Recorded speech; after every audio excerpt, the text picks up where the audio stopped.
তোমরা যারা আমার রেগুলার ভিডিও দেখো তাদের মধ্যেই কিছুজন আমাকে ডিএম করেছো যে দিদি তুমি তো সারাদিন এত খাওয়ার ভিডিও করো, তাহলে একটা সারাদিন তুমি কি কি খাচ্ছ সেই ভিডিও কেন করছো না। তো আমিও ভাবলাম বেশ তাহলে তাই করা যাক। তো চলো আজকের মতো শুরু করা যাক হুবারটাই ইট এন আ ডে। সকালে ঘুম থেকে উঠে বাইরের দিকে তাকাতেই দেখলাম বৃষ্টি পড়ছে। তো আমি ব্রাশ করে নিয়ে এক গ্লাস খেয়ে নিলাম গরম জল, দেন খেয়েছি বিটের জুস, যেটা আমার খেতে একদম ভালো লাগে না। দেন আমি নিজের জন্য বানিয়েছিলাম ওটসের অমলেট, সেটাও খেয়ে নিয়েছি ব্রেকফাস্টে। দেন আমি আমার জন্য বানিয়েছিলাম ডিটক্স ওয়াটার।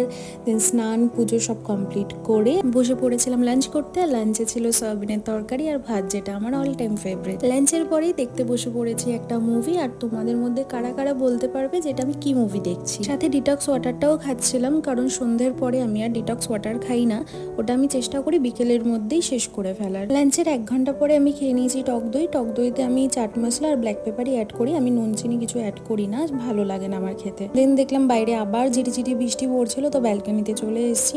আর এই টাইমটা অনেকটাই সন্ধে হয়ে গেছিলো, জানি না এখানে কেন এত আলো লাগছিল। তো আমি এই টাইমে একটা বাদামের খাজা খেয়েছিলাম। দেন আমি পুরো সন্ধ্যেটা এডিটিং এর কাজই করেছি, যেহেতু বাইরে বৃষ্টি, বেরোনো যাবে না। দেন কাজ কমপ্লিট করে বসে পড়েছি ডিনার করতে। ডিনারে ছিল চিকেন স্যালাড। তো ভিডিওটা এখানেই শেষ করছি। ভিডিওটা কেমন লাগলো অবশ্যই জানিও, ভালো লাগলে লাইক কমেন্ট শেয়ার করে দিও। Okay bye.